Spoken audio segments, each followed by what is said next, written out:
Надежная голосовая связь и интернет уже в следующем году появятся в 2 десятках удаленных сел Карткиросского, Усть-Силимского, Книжпогосского, Троицко-Печорского и Прилузского районов. А это 5000 жителей, а также в больницах, школах, госведомствах. Правительство Республики Коми и компания «Мегафон» договорились о совместной реализации инвестиционных проектов. Работа проводится в рамках исполнения апрельских поручений Сергея Гапликова. Программа у нас будет обширная. Мы сейчас вот в рамках подписанного соглашения первый такой проект сделали. Это устранение цифрового неравенства в малых населенных пунктах.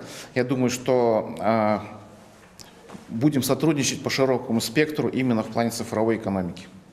Это и государственные услуги, вы понимаете, да, и банковские услуги, и онлайн-сервисы различные.